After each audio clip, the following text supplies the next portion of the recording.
tree is shaky. Mm-hmm. How does an unhealthy company become healthy? Right.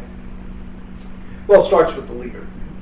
And we found that the very best leaders do two things very, very well.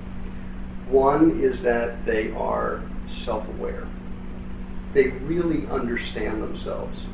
Remember I talked about the see, think, feel, and act paradigm? Yes. Most leaders operate in the act paradigm.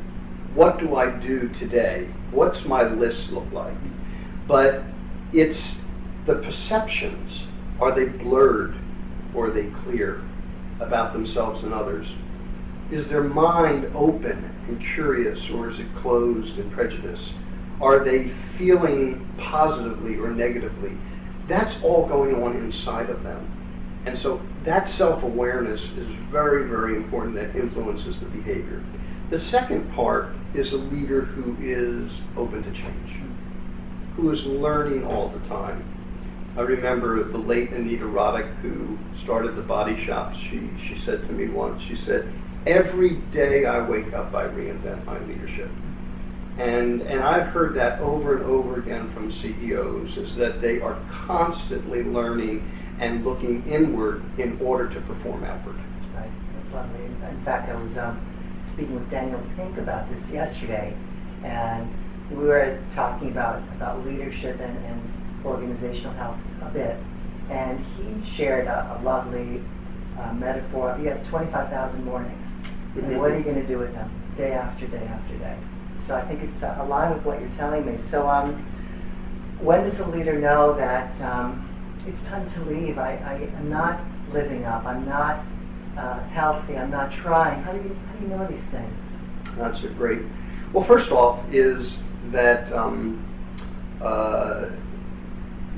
you aspire to these six dimensions of leadership health. It's a system. And if you think of Steve Jobs, for example, he was a master at vocational health and intellectual health. And he was a little mixed about emotional health and social health. And nobody really knew about his spiritual health.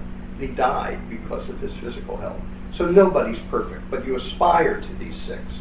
Having said that, there are going to be days that are easier or harder than others. And so we're all imperfect human beings, and so we do our best.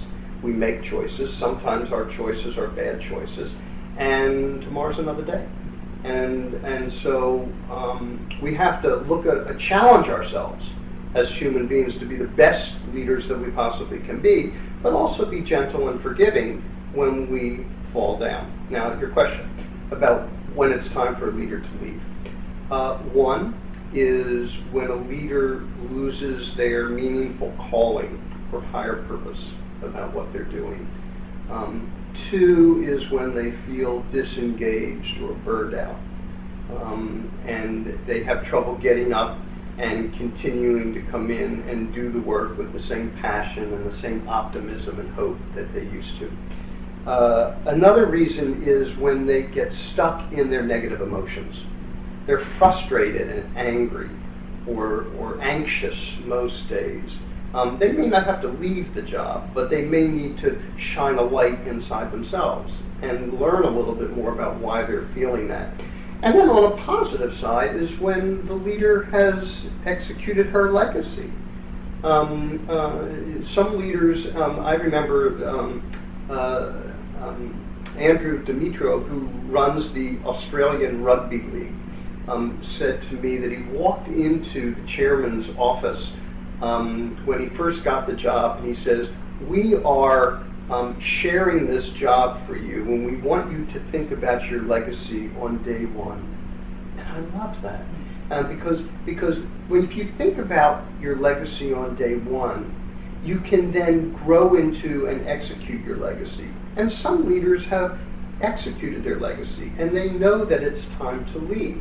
And healthy leaders understand that. Unhealthy leaders stay in jobs too long. So I think in a positive way, people leave when they know that they have done the best that they can do. Wow. And it's all in the book, Grounded, How Leaders Stay Rooted in an Uncertain World. So, Bob, what else would you like our ExecuNet members to know about the book?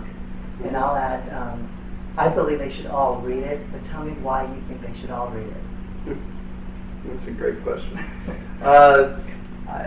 Well, it's the best work that I personally have done. I've written 5 leadership books, and this is really a culmination of me. Someone asked me the other day, how long did it take you to write it? And I said 57 years. Because it's just the heart and soul of the learnings that Healthy Companies has developed over those years. The book, I think, is very easy to read. It's fresh. It's very personal. It's practical. There are stories in the book. It's backed up by science in biology and neuroscience and psychology and management science.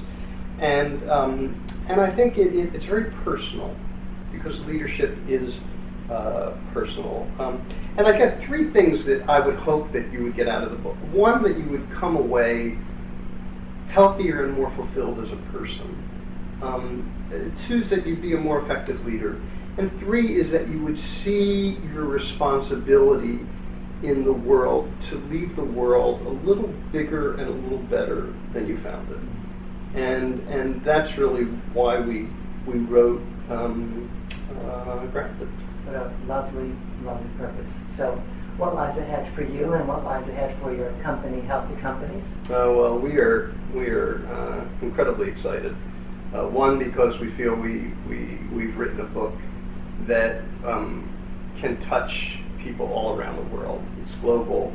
It has stories from all the sectors and all sizes of organizations. We are starting a new organization within Healthy Companies called Healthy Leaders International. And it is designed specifically to take this knowledge about Grounded and put it in the hearts and hands of leaders at all levels through 360 assessments, through personal development plans, through personal coaching, through workshops. And that will be released in September. And it will give us an opportunity to do 2 things. 1 is our work right now is CEO-led, large-scale organizational change.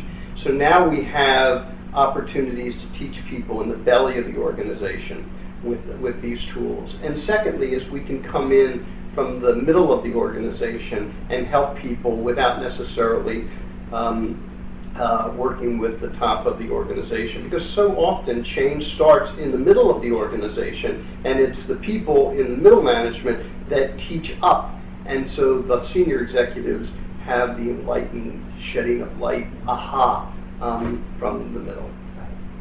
Well, it's something more to look forward to. So thank you again, and my pleasure. I hope everyone reads the book soon. And I'm sure you'll get so much out of it.